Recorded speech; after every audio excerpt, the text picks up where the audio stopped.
ہادیو رہنما ہمارے علماء، ہو کبھی درپیش جو کوئی مسئلہ، پوچھ لیں حاضر ہوں ہم ان کی بارگاہ۔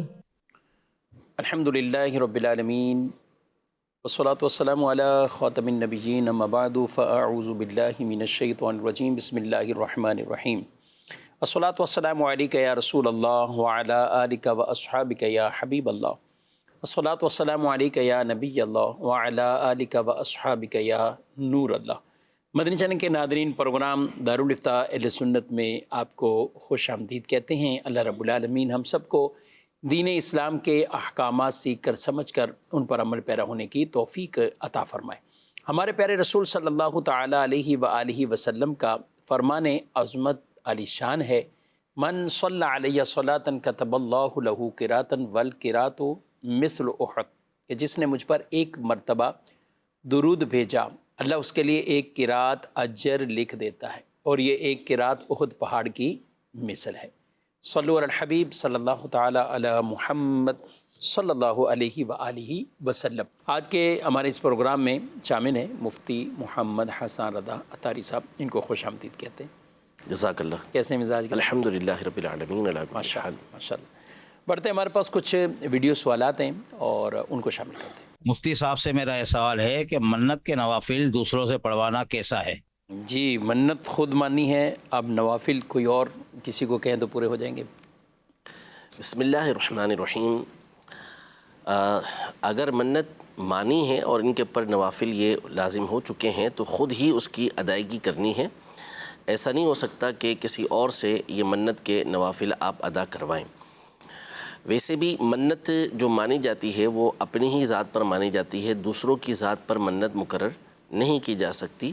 اور بالخصوص جو یہاں معاملہ ہے وہ تو یہ ہے کہ نماز خالص بدنی عبادت ہے، اور جو بدنی عبادت ہوتی ہے جیسے نماز ہے، روزہ ہے، تو اس میں تو سرے سے کوئی دوسرے کا نائب بن ہی نہیں سکتا۔ یعنی اگر مثال کے طور پر یہ منت کے روزے نہ بھی ہوتے، ویسے ہی نفلی روزے ہوتے، تو بھی ایسا نہیں ہو سکتا یہ کسی کا مثلاً روزہ قضا ہو گیا یا کوئی رکھ نہیں پا رہا اپنی کمزوری کی بنیاد پر، تو وہ کہے کہ میں کسی اور سے روزہ رکھوا لوں، تو یہ نیابت نہیں ہوتی۔ اس کے اوپر احادیث طیبہ یہ سنن اربعہ کے اندر موجود ہیں کہ لا یصوم احد عن احد ولا یصلی احد عن احد، کہ کوئی شخص بھی دوسرے کی طرف سے نہ روزہ رکھے گا نہ اس کی طرف سے نماز ادا کرے گا۔ تو اس میں وکالت نہیں ہو سکتی، اس میں کوئی دوسرے کا نائب نہیں بن سکتا۔ ہاں زکوٰۃ ہے تو زکوٰۃ چونکہ ایک خالص مالی عبادت ہے تو اس میں دوسرے کا نائب بن سکتا ہے، وہ اس کی طرف سے زکوٰۃ ادا کر سکتا ہے۔ حج چونکہ یہ مال بدنی عبادت دونوں کا مجموعہ ہے، تو یہاں جہاں عجز آئے گا، یعنی بندہ اب ایسا ہو گیا کہ اس کے اوپر حج فرض ہو چکا اور اب وہ ادا نہیں کر سکتا، تو وہ حج بدل کے طور پہ حج کروا سکتا ہے، وہ ایک نوعیت الگ ہو جاتی ہے۔ لیکن بہرحال نماز اور روزہ چاہے منت کے ہوں چاہے کوئی اور ہوں، کوئی بھی کسی دوسرے کی طرف سے یہ نہیں رکھ سکتا۔ اچھا، یہ نماز ہو یا روزہ منت مان لیے اور نہیں رکھ پا رہے، عاجز ہو گئے، تو اس کا پھر اور کیا حل ہوتا ہے؟ یعنی اس کے علاوہ نماز کی جگہ کیا کوئی اس کا فدیہ ہوتا ہے یا روزے کی جگہ کوئی اور؟ اس میں جب تک قدرت ہے اس وقت تک تو نماز کا فدیہ تو یہ نہیں ہوتا، نماز تو ادا کرنی ہے۔ اگر وقت اخیر آ جاتا ہے تو اب وصیت کر جائیں گے کہ جو ہے اس کا فدیہ ادا کر دیا جائے۔ اور روزہ جو ہے یہ اگر اس شیخ فانی ہو چکے ہیں، اس کنڈیشن پر پہنچ چکے ہیں کہ اب ٹھیک ہونے کی امید ہی نہیں ہے اور روزہ رکھنے کی قدرت ہی نہیں ہے، تو پھر یہ اس کی جگہ فدیہ ادا کر دیں گے۔ پھر اس کی جگہ اچھا، جیسے انہوں نے کہا کہ کسی دوسرے سے پڑھوانا، اسی طرح بعض اوقات لوگ کسی دوسرے کی طرف سے منت بھی مان کر آ جاتے ہیں۔ جی، یعنی اچھا گھر کے بڑے ہی ہوتے ہیں، جی مثال کے طور پہ والدین نے منت مان لی کہ ان کی شادی ہوگی تو اس کے طور پر یہ فلاں یہ کام کریں گے۔ اچھا کسی کا اولاد نہیں ہو رہی ہوتی یا ایک عرصہ گزرے تو اب بچے ہوئے، اولاد ہوئی، تو اب ماں باپ انہیں یاد دلا رہے ہوتے ہیں ہم نے تو یہ منت مانی تھی کہ تمہارے یہاں ہوگا تو یہ کیا ہوتی؟ نہیں ہوگی نا، منت اپنی ذات پہ کوئی چیز آپ لازم کر سکتے، صحیح، اس کی شرائط اپنی ہے کہ ان شرائط کی پائے جانے کی صورت میں آپ اپنی ذات پر کوئی چیز لازم کر سکتے ہیں، دوسرے کی ذات پر آپ منت مقرر نہیں کر سکتے جب تک کہ وہ خود اپنے اوپر وہ چیز مقرر نہیں کرے گا، اپنے اوپر لازم نہیں کرے گا۔ ہاں بعض چیزیں ایسی ہوتی ہیں کہ جن پر عمل کرنے میں کوئی حرج نہیں ہوتا، بہتر ہوتی ہیں کہ ان کو کیا جائے۔ اب اگر کسی اور نے کہا کہ میں نے اس انداز میں منت مانی تھی تو وہ شرعی منت تو نہیں ہے، لیکن چونکہ ایک نیک کام ہے تو اس کو کر لینا بہتر ہے، آپ اسے ادا کر لیں۔ ٹھیک، مزید عرض یہ ہے کہ ایک عرصہ پہلے ایک بچے نے چوری کی اور اب وہ بالغ ہو چکا، اب اس کے اوپر کیا حکم ہوگا؟ ارشاد فرما دیجیے، جزاک اللہ خیر۔ آمین۔ جی جی، نابالغ کے اوپر بھی جو حقوق مالیہ ہوتے ہیں وہ لازم ہوتے ہیں۔ ایسا نہیں ہے کہ نابالغ اس حوالے سے اس کو کھلی چھوٹ ہو، جو چاہے کرتا پھرے۔ اگر اس نے کسی کا نقصان کر دیا یا اس نے چوری ہی کی ہے تو اس کا جو بدل ہوگا وہ اس پر لازم ہوگا۔ اب جیسے وہ بالغ ہو گیا ہے اور اسے یاد ہے کہ اس نے کس کی چوری کی تھی، تو اسے ڈھونڈے اور اس کو ڈھونڈ کر جتنی رقم تھی وہ اس تک پہنچائے اور اس سے معافی بھی مانگے۔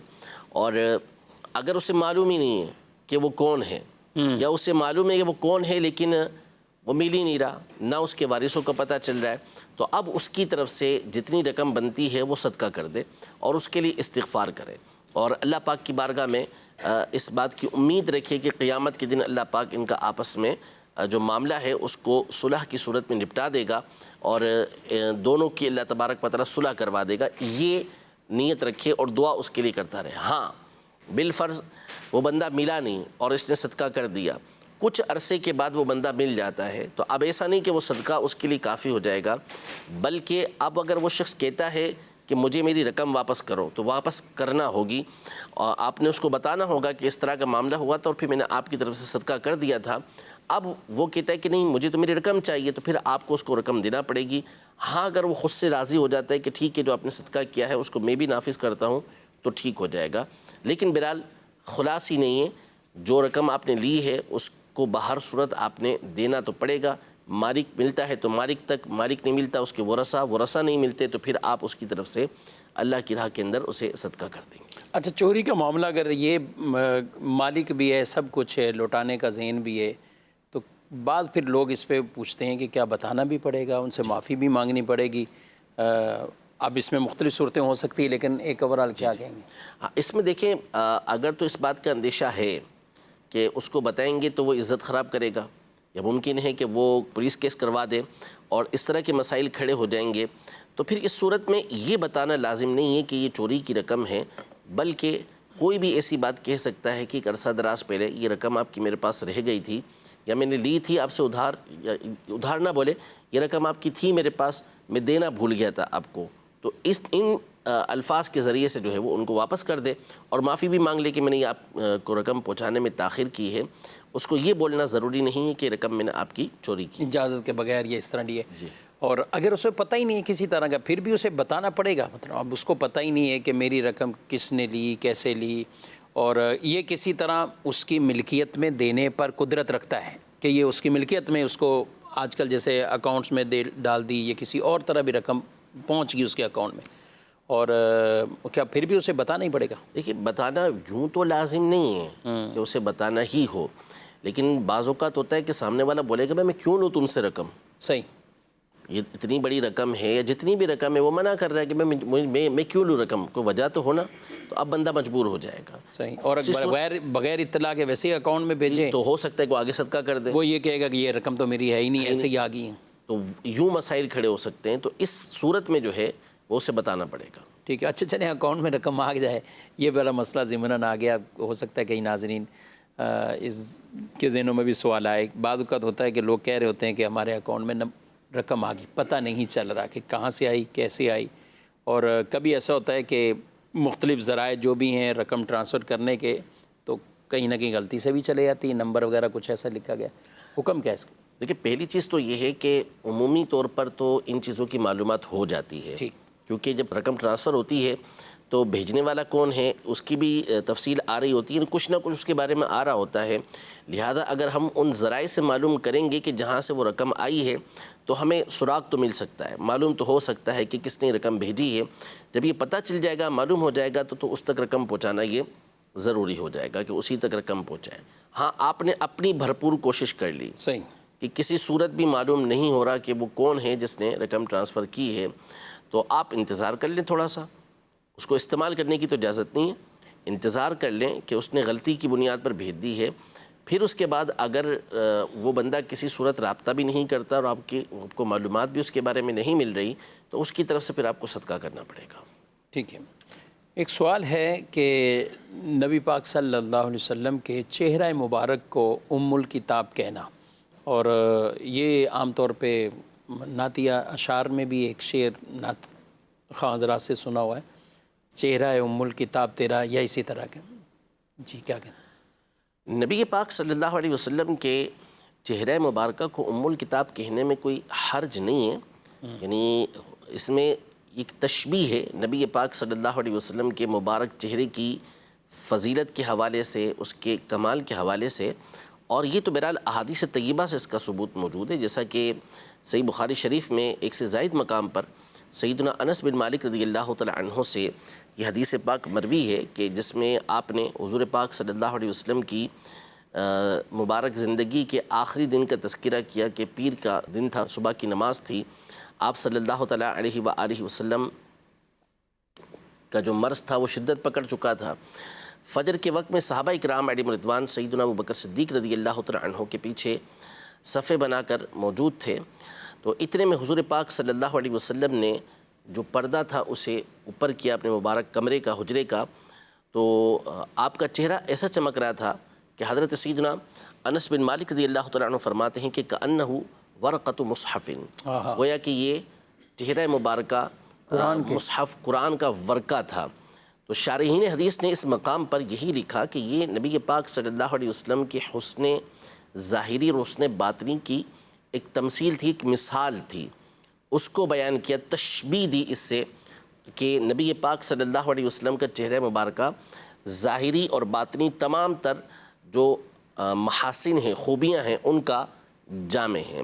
تو یہ تو خود سیدنا انس بن مالک رضی اللہ تعالیٰ عنہ کی روایت موجود ہے۔ تو تشبیہ جو ہوتی ہے وہ من وجہین ہوتی ہے، یعنی اس کے اندر کوئی نہ کوئی بات ہوتی ہے جس کی بنیاد پر ایسا کہا جاتا ہے۔ جیسے سیدتنا عائشہ صدیقہ رضی اللہ تعالیٰ عنہا سے بھی اس حوالے سے جب سوال کیا گیا کہ حضور پاک صلی اللہ علیہ وسلم کے اخلاق کیسے تھے، تو آپ رضی اللہ تعالیٰ عنہا نے یہ فرمایا کان خلقہ القرآن، نبی پاک صلی اللہ علیہ وسلم کے جو اخلاق تھے وہ قرآن تھے۔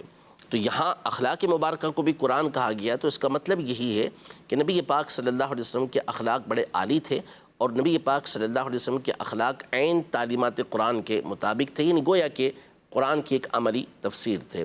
تو یوں احادیث طیبہ میں اس طرح کی باتیں موجود ہیں، لہذا نبی پاک صلی اللہ علیہ وسلم کے چہرہ مبارکہ کو اگر کسی نے کہا ام الکتاب تو اس میں کوئی حرج نہیں ہے، بلکہ نبی پاک صلی اللہ علیہ وسلم کی جو ذات مبارکہ ہے ان کا مقام تو بہت بلند و بالا ہے۔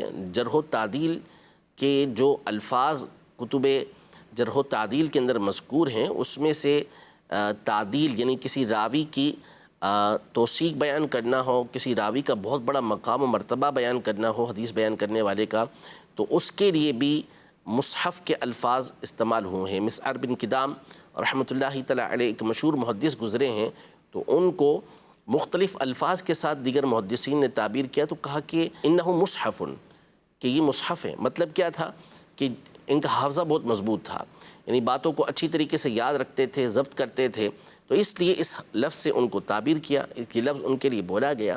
تو مقصد یہ نہیں ہوتا کہ یہ کوئی سراپا قرآن ہے، بلکہ ایک تشبیہ دینا مقصود ہوتی ہے کہ جس طرح قرآن پاک میں حفاظت ہے، اللہ پاک نے یہ فیضان دیا ہے کہ یہ عمومی طور پہ باتوں کو مضبوطی کے ساتھ یاد رکھتے ہیں۔ ماشاءاللہ، یعنی یہ شعر کوئی ہر چیز میں نہیں۔ جی مزید سوال۔ جاوید حسین کراچی سے، جو عالم نہ ہو وہ حمد یا نعت کے اشعار لکھ سکتا ہے؟ اشعار پہ بات کی ہے تو سوال بھی اسی نوعیت کا ایک ہے۔ جی کسی کا بھی کوئی کلام ہو، جی، اور آج کل لوگوں کو کافی اس میں شوق بھی ہے، لوگ لکھنا بھی، اور پھر بعض تو آتے بھی ہیں اور آ کر کہتے ہیں کہ آپ اس پہ سائن کر دیں یا آپ اس کو چیک کر دیں، اور کوئی مسئلہ؟ یہ بس شوق جو ہے نا وہ ایسے پالنے چاہیے کہ جس میں آزمائش نہ ہو۔ بہت سو کو مفتی کے لانے کا شوق ہے آج کے دور میں، تو اب اس کا نتیجہ ہم دیکھ رہے ہیں کہ جو تجربے کار لوگ ہوتے ہیں اور جو واقعی ماہر مفتیان کرام ہوتے ہیں وہ سر پکڑ کے بیٹھے ہوتے ہیں ان جدید مفتیان کرام کے فتاوی اور ان کے انداز سے۔ تو یہ ایک شوق چرایا ہوا ہے۔ تو اسی طرح بہت سے لوگوں کو اشعار لکھنے کا، حمد و نعت لکھنے کا شوق ان کے اندر پایا جاتا ہے۔ اس میں گزارش یہ ہے کہ اگر تو آپ واقعی علم والے ہیں یا علماء سے آپ رابطے میں ہیں، ایسے علماء کے جو واقعی متدین اور سمجھدار، جن کا واقعی قرآن و حدیث کا فقہ کا مطالعہ ہو، وہ آپ کے اس کلام کو چیک کر سکتے ہیں۔ نمبر 1 یہ۔ نمبر 2 یہ کہ آپ کو واقعی اوزان کی معرفت ہو، پہچان ہو کہ آپ کے جو اشعار ہیں وہ واقعی شاعری کے جو اصول ہیں ان کے مطابق ہیں یا نہیں ہیں۔ تو بسا اوقات اشعار اوزان ٹھیک ہوتے ہیں بالکل، لیکن ان کا جو مفہوم نکلتا ہے وہ صراحتاً قرآن و سنت کے خلاف ہو رہا ہوتا ہے، اور بسا اوقات اشعار جو ہے وہ مفاہیم کے اعتبار سے ٹھیک ہوتے ہیں تو شاعری کے جو اصول ہوتے ہیں ان کے برخلاف وہ چل رہے ہوتے ہیں۔ تو اس لیے بہتر یہ ہے کہ یا تو آپ کسی ماہر استاد کہ جس نے واقعی شاعری کے اصول بھی جانے ہوں اور ساتھ میں وہ علم والا بھی ہو، اس سے آپ نے سیکھا ہو تو ٹھیک ہے، یا پھر آپ کے اشعار کو چیک کرنے والا کوئی بندہ ایسا موجود ہے جو آپ کو واقعی وقت دے اور اس کو پڑھ کے آپ کو بتا سکے کہ یہ چیز ٹھیک ہے، اور ساتھ ہی ساتھ آپ کی وہاں دوسری طرف بھی اصلاح ہو سکے، تو ٹھیک ہے کہ اس انداز میں ہو سکتا ہے۔ لیکن یہ بہت مشکل کام ہے۔ ہمیں بھیج دیتے ہیں پوری نعت لکھی ہوئی بھیج دیتے ہیں، ظاہر ہے کہ ہمارے پاس نہ اتنا وقت ہوتا ہے کہ ہم اس کو اتنی بڑی نعتوں کو چیک کر پائیں، تضمینیں لکھی ہوئی ہوتی ہیں کہ تضمین چیک کر کے دے دیں، ہمارے لیے ممکن نہیں ہوتا کہ ہم اسے چیک کر کے دے دیں۔ تو یہ ظاہر ہے کہ ایسے علماء کہ جو چیک کر کے آپ کو دے سکیں، وہ آپ کو مل سکیں، وہ آپ کو بتا سکیں کہ اس کے اندر کیا غلطیاں ہیں، یہ بہت مشکل کام ہوتا ہے۔ تو لہذا کام وہ کریں کہ جس کے ذریعے سے آپ کی آخرت سدھرے، اس کے ذریعے سے دین کو فائدہ پہنچے، اس کے ذریعے سے سنیت کو فائدہ پہنچے، اس کے ذریعے سے آپ کی دعوت اسلامی کو فائدہ پہنچے۔ تو یہ کام آپ کریں گے تو انشاءاللہ تبارک و تعالیٰ آپ کو فائدہ ہوگا، ورنہ جب تک آپ کو رسوخ حاصل نہ ہو جائے، مضبوطی حاصل نہ ہو جائے، ان امور کے اندر پڑھنے کا فائدہ نہیں ہے، نقصان ہی کریں گے، فائدہ کم دیں گے۔ ٹھیک۔ سوال ہے کہ نماز فجر اور عصر کے ساتھ عشاء یا کسی اور نماز کو قضا پڑھ سکتے ہیں؟ نماز فجر اور عصر کے ساتھ عشاء کی نماز۔ صحیح۔ فجر کے بعد تو مسئلہ نہیں ہے کہ آپ فجر کی جب فجر کا وقت شروع ہو گیا تو اس کے بعد سے لے کے سورج کے طلوع ہونے سے پہلے آپ قضا نمازیں ادا کر سکتے ہیں۔ اسی طرح عصر کے فرض سے پہلے تو کوئی مسئلہ ہے ہی نہیں، یعنی وہ مکروہ ٹائم سرے سے ہے ہی نہیں، اس میں تو آپ نوافل بھی پڑھ سکتے ہیں، لیکن عصر کے فرض پڑھنے کے بعد نفل تو نہیں پڑھ سکتے، قضا نمازیں آپ پڑھ سکتے ہیں جب تک کہ سورج غروب ہونے میں 20 منٹ باقی نہ رہ جائیں، اس وقت تک آپ پڑھ سکتے ہیں۔ جب 20 منٹ باقی رہ جائیں گے تو اب مکروہ وقت شروع ہو جائے گا، اس میں آپ جو ہے وہ جو قضا نماز ہیں وہ بھی نہیں پڑھ سکتے۔ باقی آپ اس کے علاوہ باقی ٹائم میں عصر کی نماز پڑھتے ہیں، قضا نمازیں پڑھتے ہیں عصر کے، تو وہ آپ پڑھ سکتے ہیں، اس میں کوئی حرج نہیں ہے۔ البتہ چونکہ قضا کا اظہار بھی گناہ ہے، اچھا، یعنی لوگوں کے سامنے یہ ظاہر نہیں ہونا چاہیے کہ آپ کی نماز قضا ہوئی ہے، تو لہذا یہ نماز آپ ایسے مقام پہ پڑھیں کہ جہاں کوئی آپ کو نہ دیکھے، چاہے وہ مسجد کا کوئی چھپا ہوا گوشہ ہو جس کے اندر آپ پڑھ لیں، یا اپنے گھر کے اندر پڑھیں، تاکہ کسی کو یہ گمان نہ ہو کہ آپ قضا نمازیں پڑھ لیں یا آپ اس وقت میں نوافل پڑھ رہے ہیں کہ جس وقت میں نوافل پڑھنے کی اجازت نہیں ہے۔ تو اس لیے نمازیں ان اوقات میں قضا نمازیں پڑھنا جائز، لیکن ایسی جگہ پر ہو کہ جہاں کوئی دیکھ نہ رہا ہو۔ صحیح، یعنی ویسے پڑھ سکتے ہیں لیکن یہ ان کو احتیاط کرنی ہوگی۔ اچھا، گھر میں اعتکاف بھی جیسے بعض اوقات اعتکاف میں بیٹھتے ہیں، اسی طرح عام نارمل بھی دیکھیں تو خواتین بھی گھروں کے اندر اعتکاف وغیرہ جب بھی رمضان شریف میں وہ کرتی ہیں، تو اس میں تو کوئی نہیں، کسی پہ اظہار نہیں ہے اگر اس طرح ہے، اور مسجد میں بھی کچھ چھپ کر یوں کہ اظہار نہیں ہو رہا تو میں نے وہی کہنا ہے کہ دیکھیں اظہار نہیں، مسجد میں تو اظہار ہو سکتا ہے نا۔ اچھا، اعتکاف میں بیٹھے ہوئے ہیں، عصر کے بعد دیگر لوگ اذکار کر رہے ہیں اور یہ ایک طرف کھڑے ہو کے نماز پڑھے جا رہے ہیں، تو اب دو ہی صورتیں ہوں گی کہ یا تو نوافل پڑھ رہے ہیں یا پھر قضا نمازیں پڑھ۔ نوافل اس وقت میں پڑھ نہیں سکتے تو یہ ایک الگ مسئلہ ہوگا، اور قضا نمازوں کا اظہار نہیں کر سکتے، تو اس لیے یا تو چھپ کر ہی کیا جائے، چھپ کر ہی پڑھ۔ ظاہر ہے اس میں نا۔ ٹھیک ہے جی، مزید سوال۔ آپ سے پوچھنا تھا کہ اثر اور اشار کی سنتا غیر موقع جو ہے اگر لگاتار آدمی نہیں پڑھتا تو اس میں گناہ تو نہیں ہوتا؟ مزید سوال؟ میرا نام عرفان نظامی ہے اور میں کراچی سے عرض کر رہا ہوں. میرا سوال یہ ہے کہ صرف مسافہ کرنے سے سنت ادا ہو جائے گی؟ جی، عصر کی اور عشاء کی سنت غیر موقدہ مستقل چھوڑنے والا جی کیا گناہ گار ہوگا؟ گناہ گار تو نہیں ہوگا، لیکن یہ ایک بہت بڑی محرومی کی بات ہے کہ بندہ مستقلاً یہ نمازیں چھوڑ دے، یہ سنتیں غیر مقدہ چھوڑ دے. سنتیں جو بھی ہوں نبی پاک صلی اللہ تعالیٰ علیہ وآلہ وسلم نے اس لیے ادا نہیں کی کہ اس کو چھوڑا جائے. یہ جو ذہن بنا ہوا ہے ہمارے یہاں پر کہ ہم وہی چیز ادا کریں گے کہ جو ہمارے پر لازم ہو، یہ ذہن درست نہیں ہے. نبی پاک صلی اللہ علیہ وسلم نے کیوں ان کی ترغیبیں دیں، کیوں ان کو ادا کیا، کیوں ان کے اوپر جو ہے وہ فضیلتوں کو بیان کیا؟ وہ اس لیے بیان کیا تھا کہ اس کو چھوڑا جائے؟ نہیں، بلکہ اس لیے تھا کہ ان کو ادا کیا جائے. ہاں، چونکہ ان کو لازم قرار نہیں دیا، اس کی بنیاد پر چھوڑنے والے کو گناہ گار قرار نہیں دیا جائے گا. لیکن اگر کوئی اس کو چھوڑنے کی مستقل عادت بنا دیتا ہے تو یہ کوئی اچھا کام نہیں ہے. ملامت بہرحال اس کے لیے ہوگی، ناپسندیدہ عمل ہوگا کہ اس طریقے سے نبی پاک صلی اللہ علیہ وسلم کی سنتوں کو بغیر کسی عذر کے مستقلاً چھوڑے رکھنا. ایک تو عذر ہو، کوئی مجبوری ہو، کوئی ڈیوٹی ٹائم آپ کا ایسا ہے وقف کے ادارے کے اندر، سرکاری ادارے کے اندر یا پرائیویٹ ادارے کے اندر کہ جہاں پر آپ کو ان کے ادا کرنے کی اجازت نہیں ہے تو ٹھیک ہو جاتا ہے ایک معاملہ. لیکن بغیر کسی وجہ کے اس طرح چھوڑنے کی عادت بنانا یہ انتہائی نامناسب کام ہے. دوسرا سوال پوچھا، صرف مسافہ کرتے ہیں اور سلام یعنی ان کا یہی ہوگا، مسافہ کر لیا، ہاتھ ملایا، زبان سے کچھ نہیں بولا، تو کیا ہو گیا؟ اس میں یہ ہے کہ مسافہ تو بنیادی اعتبار سے یہ دونوں ہاتھوں کے ملنے کو بولتے ہیں، دونوں بندوں نے آپس میں ہاتھ ملایا، یہ مسافہ کہلاتا ہے. سلام کے بغیر جو مسافے کی صورت ہے تو اس کے حوالے سے دارالفتہ سنت کا ایک تفصیلی فتویٰ حالیہ وائرل ہوا ہے جس میں اس بات کی صراحت کی ہے کہ بغیر سلام کے جو مسافہ کیا جائے گا تو یہ مسنون مسافہ نہیں کہلائے گا. مسنون مسافہ کے لیے یہ ضروری ہے کہ اس سے پہلے یہ سلام ہو. تو بغیر سلام کے اگر کسی نے دونوں آپس میں بھائیوں نے یہ ہتھیلیاں ملا لی جیسا کہ مسافہ کیا جاتا ہے تو اس صورت میں مسافہ تو ہو جائے گا، لیکن وہ مسافہ کہ جس کو مسنون مسافہ کہیں وہ نہیں ہوگا. ہاں، اچھی نیت کے ساتھ بعض اوقات کسی نے ہاتھ ملا لیا اور سلام نہیں کیا تو اچھی نیت تھی، مثلا سامنے والے کو خوش کرنا تھا، تو اس پر تو وہ مستحب ہو جائے گا، فقط دل خوش کرنے کا ثواب یہ مل جائے گا. لیکن جو مسنون طریقہ کار احادیث طیبہ میں اور جو کتب فقہ کے اندر موجود ہے وہ یہی ہے کہ پہلے سلام ہو اور اس کے بعد پھر مسافہ ہونا چاہیے. اصل طریقہ کار یہ ہے. یعنی دار و مدار ان الفاظوں پر ہے، بھی کیا بولیں گے، الفاظ سلام کے کہیں گے کہ نہیں. یہ اپنی عادت رکھنی چاہیے کہ ٹھیک ہے مسافہ بھی کر لیا اپنی جگہ، لیکن جو مین چیز ہے وہ سلام ہی نہیں کہا. اچھا، آپ کو تجربہ ہوگا کہ نماز کے بعد کئی حضرات امام صاحب سے سلام لیتے ہیں، تو بعض تو آگے سلام لیتے ہیں، لیکن کبھی اس پہ غور کریں تو ایک تعداد ہوتی ہے کہ وہ مسافہ کر رہے ہوتے ہیں. جی، یعنی وہ زبان سے سلام ہی نہیں کر رہے ہوتے کہ ان کے بعض اوقات ہونٹ ہلتے ہیں.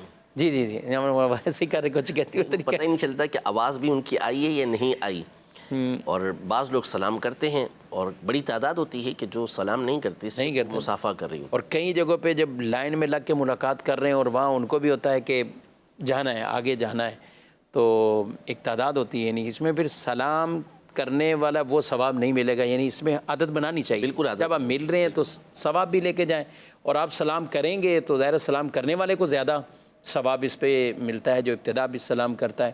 تو سلام کی عادت ڈالنی چاہیے اور زبان سے، جہاں بالخصوص ملاقات ہے. کئی مواقع ٹھیک ہے اس کی ممانعت کے ہوتے ہیں کہ جہاں ہمیں سلام نہیں کرنا، کوئی علم دین کی محفل ہے، کہیں پہ بیان ہو رہا ہے، درس ہو رہا ہے، کوئی استاد پڑھا رہے ہیں، کہیں مفتی صاحب کسی کو کوئی شرعی مسائل بتا رہے ہیں، اب کوئی آئے ہیں تو آپ شریک ہو جائیں. اگر ان کے ساتھ ہی وہ اعلانیہ کوئی ایسی بیٹھک ہے، اگر ایسا نہیں ہے تو انتظار کر لیں اور پھر آپ آ کر مل لیں. تو کئی مواقع ہیں کہ جہاں ظاہر ہے سلام کی ممانعت بھی ہوتی ہے کہ وہاں سلام نہ کیا جائے، لیکن جب آپ آئے ملنے رہیں اور وہ بھی ملاقات کے لیے کھڑے ہوئے ہیں تو سلام کہیں گے تو انشاءاللہ ثواب بھی ملے گا. اچھا، ایک سوال SMS پہ ہے کہ جوتے پہن کر آٹا گوندنا، روٹی بنانا شرعاً منع نہیں ہے، جوتے پاک ہوں، ناپاکی نہ لگی ہو، اب یہ مسئلہ ہمیں بتایا ہے یا پوچھا ہے یا یہ مشہور ہے تو یہ یوں پوچھنا چاہ رہے ہیں.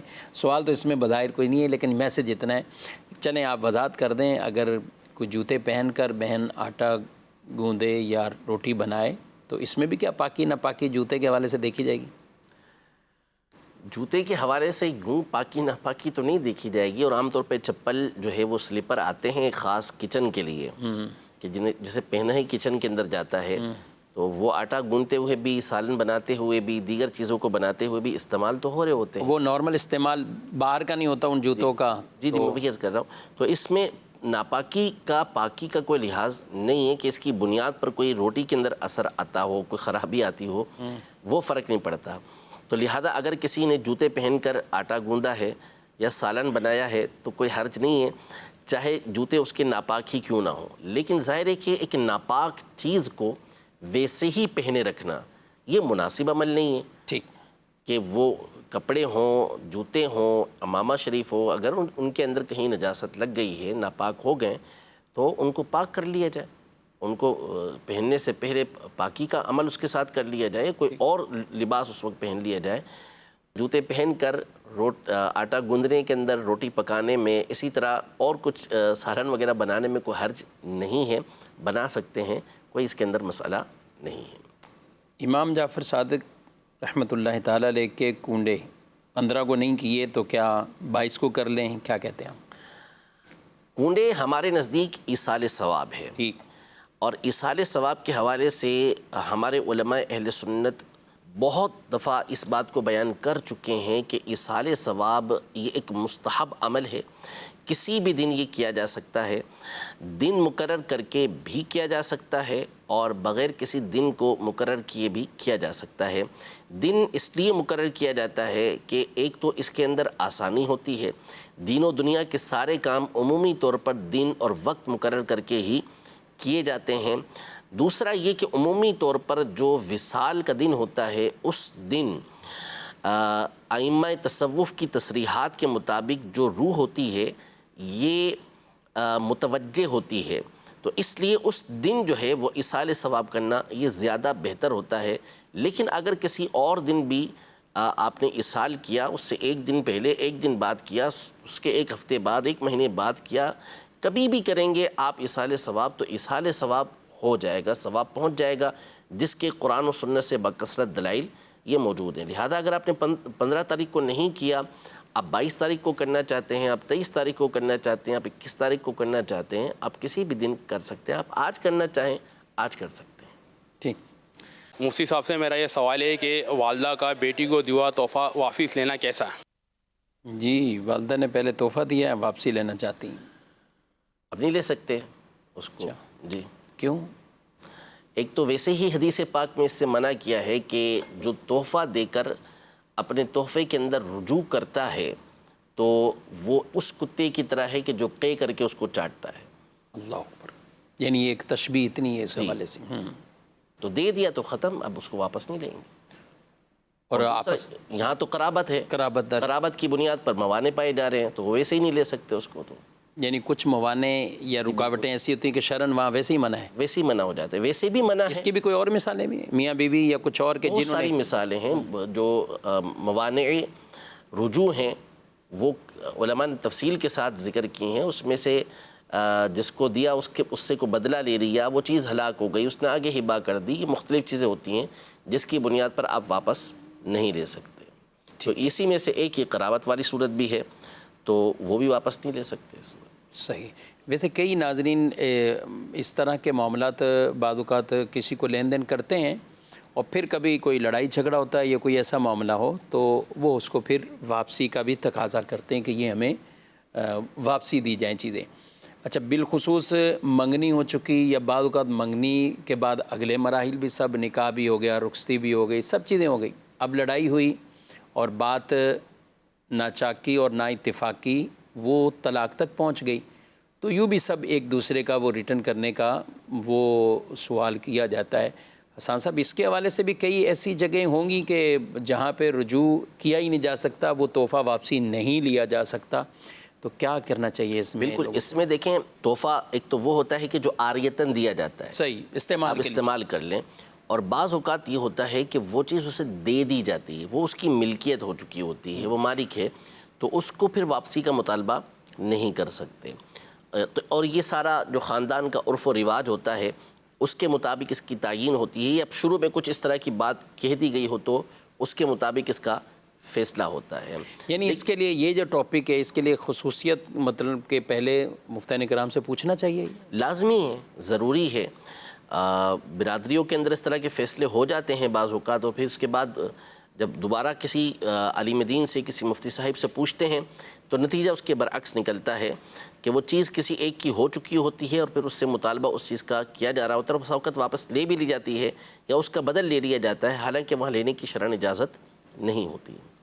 ٹھیک، اور اس کے لیے ضرور رہنمائی بھی ہمیں لینی چاہیے۔ دارالتعلیم سنت کا نمبر اپنے پاس رکھیے، اور اس نمبر پر آپ ضرور اس طرح کے جو مسائل ہیں آپ پوچھ بھی سکتے ہیں، اور زیادہ بہتر صورت کہ آپ تحریری طور پر لے لیں، کیونکہ بعض اوقات اپنے کوئی ایسی رہنمائی کہ جو سامنے کسی کو دکھانی ہے اور وہ اس چیز کا تقاضا کر رہا ہو، اور ہم کہیں کہ اس پر دین کا، شریعت کا یہ مسئلہ ہے، فتویٰ یہ ہے، تو تحریری طور پر بہت ویلڈ ہوتا ہے وہاں پہ ان کو دکھانا بھی، رہنمائی کرنا بھی، تاکہ کوئی کسی طرح کی گفتگو بھی نہ کرے۔ تو یہ نمبر اپنے پاس رکھیں اور اس نمبر پر بھی رابطہ کر سکتے ہیں۔ اللہ پاک ہم سب کو دین متین، دین اسلام کے احکامات پر عمل پیرا ہونے کی توفیق دے۔ ناظرین کرام، پروگرام کا وقت اپنے اختتام کو پہنچا ہے، تو آپ سے اجازت چاہتے ہیں۔